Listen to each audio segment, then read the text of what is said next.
rentrer en sachant qu'au Congo, on meurt également en prison. Ainsi donc, j'invite les 3 compatriotes dédiés pour la cérémonie d'avancer s'il vous plaît.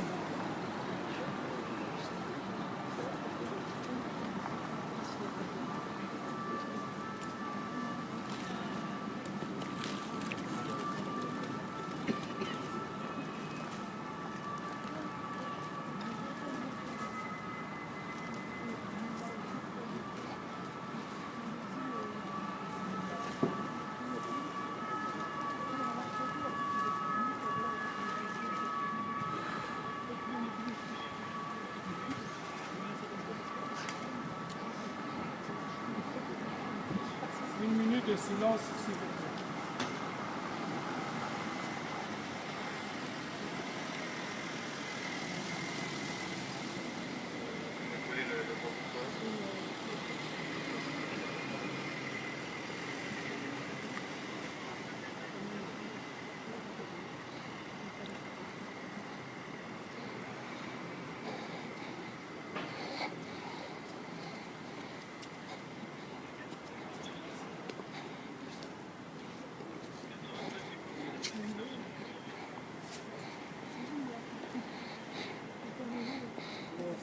En ce jour, il se lève, notre Congo resplendit, une longue nuit s'achève,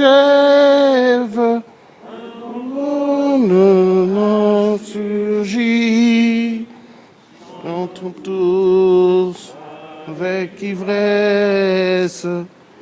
Chantons nos libertés, Congolais debout, vraiment partout, vraiment union, notre nation.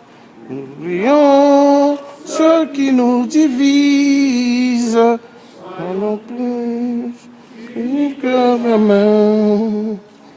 Vivons toute notre devise, unité, travail, progrès. Vivons toute notre devise, unité, travail, progrès. Merci Ingeta. Monsieur Guy Mafimba, membre du FROCAD et de l'IDC, venu droit du Congo pour marquer ce moment, va donc nous dire un mot pour la circonstance. Guy Mafimba.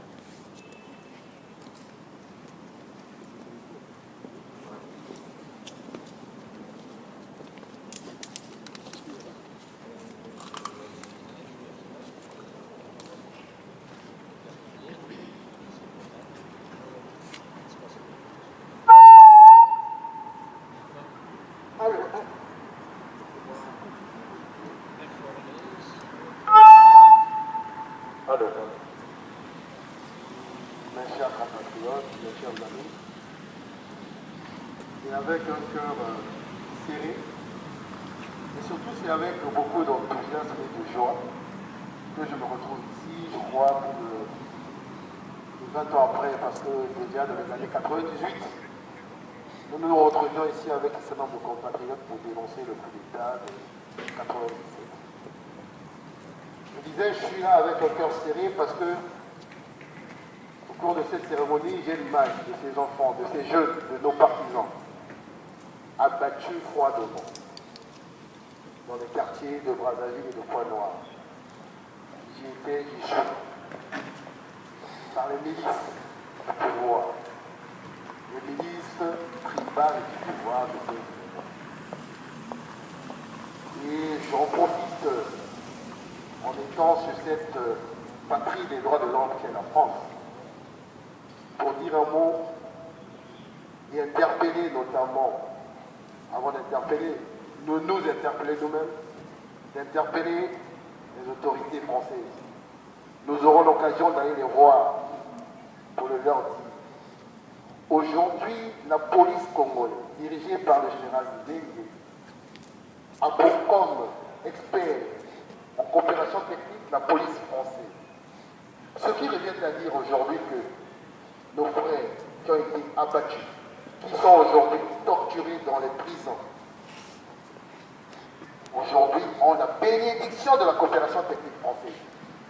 Ce que je dis, c'est dû de lourdeur. Et nous irons le dire au ministère de l'Intérieur.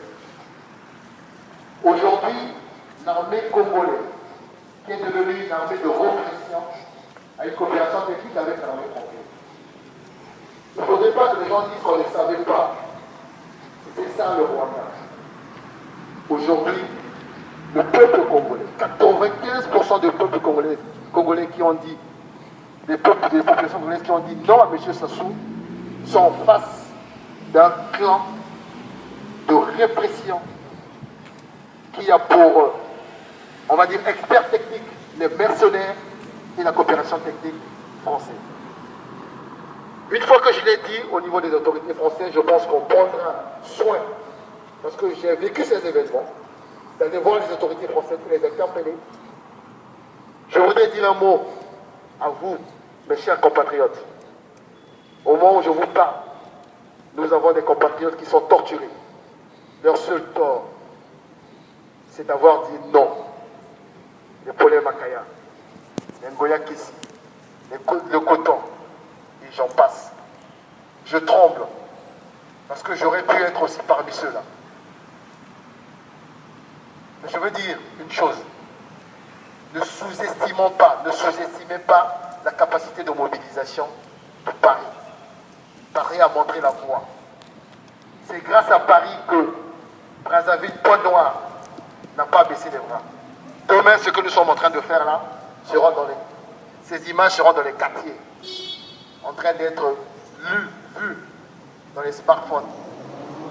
C'est pour vous dire que nous avons fait 90% du chemin. Sassou Nguesso ne fait que retarder l'échéance. Il va tomber. Mais ces gens paieront. Il y a trop d'impunité dans ce pays. Et je vous le dis avec beaucoup de fermeté, que je suis là, je vais repartir. Je repartirai à Brazzaville. Je suis venu me soigner. 5 ans que j'ai été banni pour sortir de ce pays. Mais nous allons travailler ensemble pour les 1 mois et 2 mois qui me restent ici, pour que demain, la bataille finale qui va s'enclencher, que nous soyons vainqueurs. Pas pour nous, mais pour ce pays, pour cette population qui n'a que trop souffert de ce système mafieux, de ce système clanique et de ce système, je ne trouve pas les mots. En tout cas, je vous remercie et je tiens à vous dire que la lutte continue, nous allons vaincre et surtout soyons vigilants parce que je crains fort qu'on ne finisse pas l'année à Brazzaville. Je vous remercie. Ingeta. Sassou Tombara. Est-ce qu'il y a un responsable de parti politique ou d'association qui voudrait bien prendre la parole?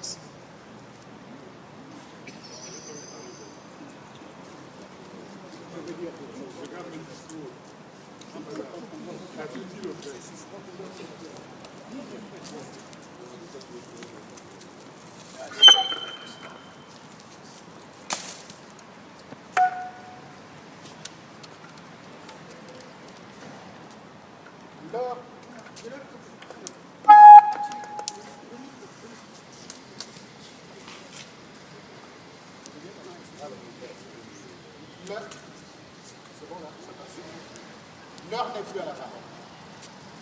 Aujourd'hui, l'heure est à l'action. On oublie la parole et on passe à l'action. C'est tout ce qui nous reste à faire. Alors, il faut rappeler à tout le monde ici que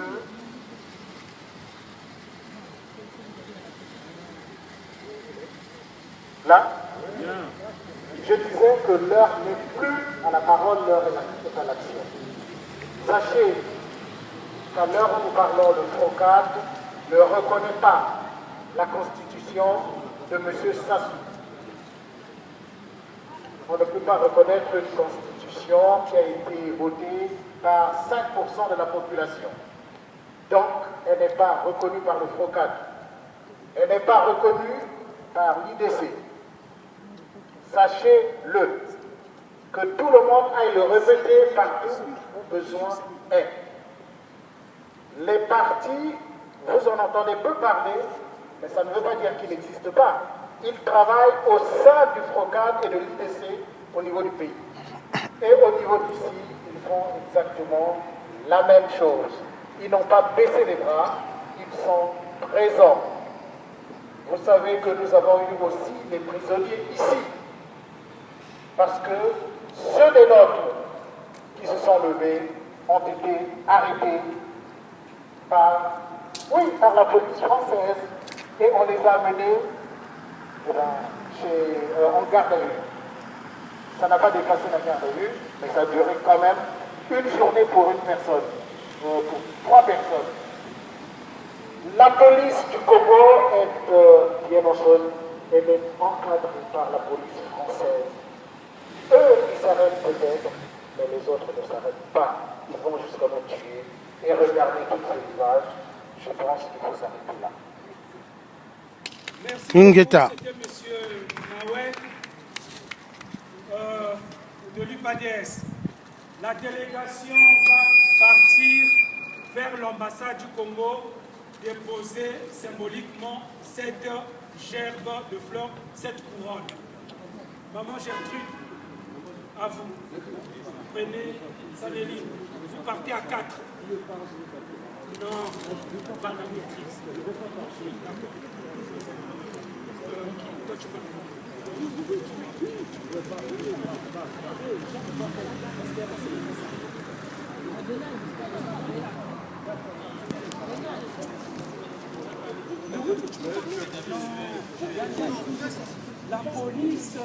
Là, il se dirige vers l'ambassade du Congo, Brazzaville, pour déposer la gerbe de fleurs, pour dire aux vampires, le roi terroriste Sassou qui tue au Congo, avec l'aide de la police française et avec l'aide de François Hollande. Hollande, nous savons que tu es un corrompu, mais on t'aura aux élections de 2017. On t'aura. En mémoire de nos frères qui sont tombés, les victimes innocentes. Je dis bien que la flamme de la révolte, la flamme de la liberté, de l'espoir ne tombera pas tant que justice ne sera pas faite dans ce pays-là. Il y a eu trop de morts dans ce pays-là maintenant, ça suffit. Je dis bien, il y a eu trop de morts, on ne peut pas arrêter maintenant. Il y a eu trop de sang versé, du sang innocent. Surtout, je dis, il faut dire les mots comme on le dit. Ces gens-là n'ont jamais demandé de mourir. Ils voulaient juste vivre en paix.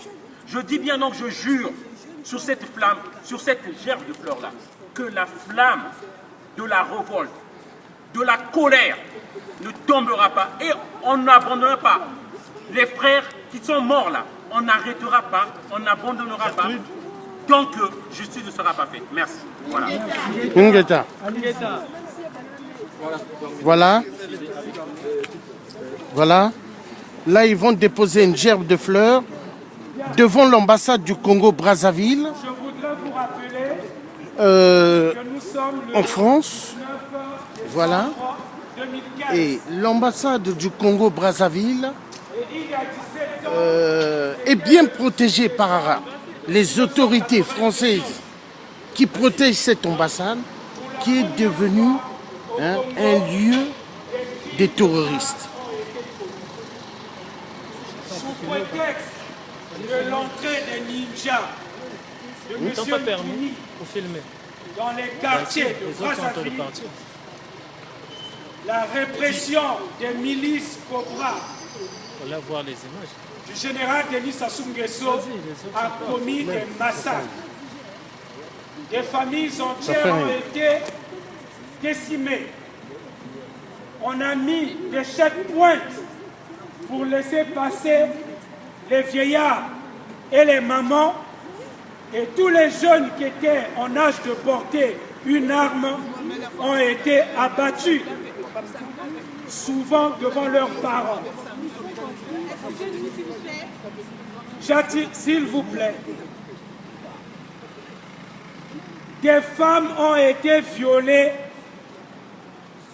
de façon incestueuse, c'est-à-dire que les cobras ont imposé aux fils de coucher avec leur maman. C'est un hécatombe terrible. Les populations qui ont fui Brazzaville, celles qui n'ont pas pu se réfugier dans ce qu'on appelle les quartiers nord, mais qui ont pris la direction du Poul et des pays du Nyari, se sont retrouvées prises en étau.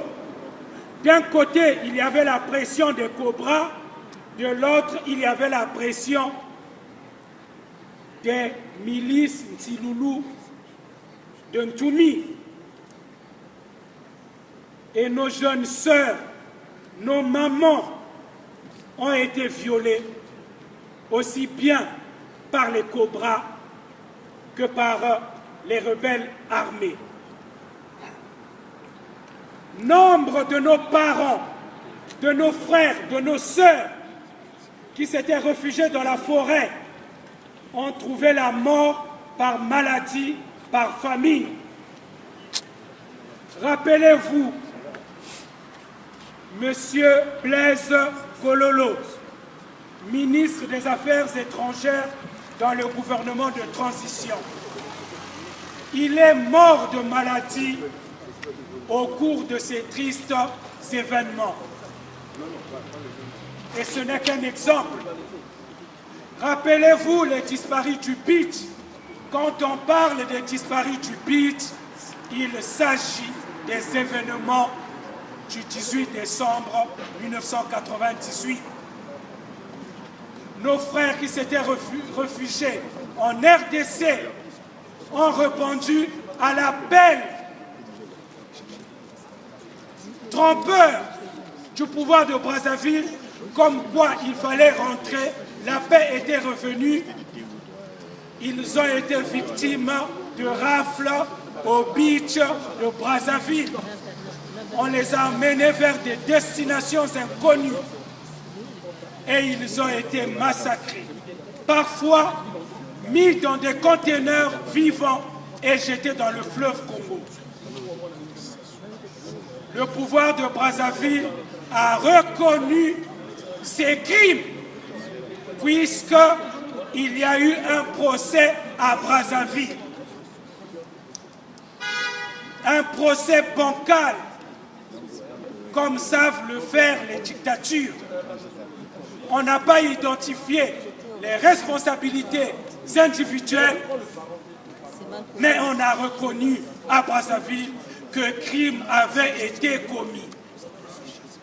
Et jusqu'à ce jour, nous attendons toujours que justice soit faite pour ces 353 disparus. C'est pourquoi, frères et sœurs, du 18 décembre 1998 à ce jour, Sassou tue, Sassou massacre. Le 20 octobre, des compatriotes qui utilisaient leur droit à l'expression pour dire non au référendum. Et récemment, le jeune Loïc Adolizi, qui a refusé avec d'autres élèves de prendre les cahiers à l'effigie de Christelle Sassou Nguesso, dauphin putatif de son père, au trône de Mpila, Loïc a été assassiné. Et avant lui, bien nombre de compatriotes. On arrête, on torture et on tue. Les photos sont là, les noms sont là. N'oublions jamais, n'oublions jamais. C'est ce qu'on appelle le devoir de mémoire. 98, 97, les suppliciés des faux prophètes, des faux procès consécutifs à l'assassinat de Marien Ngouabi. Passés au petit matin, ils sont dans nos mémoires. Les guerres de 93, 94, que d'événements douloureux. Et nous disons, il faut que cela s'arrête. Et cela ne peut s'arrêter que si nous sommes tous déterminés, engagés dans la victoire de la démocratie, dans le triomphe de l'état de droit et des libertés. Je vous remercie. Alors, ceci dit, donc c'est terminé. Là, on a dépassé de 15-10.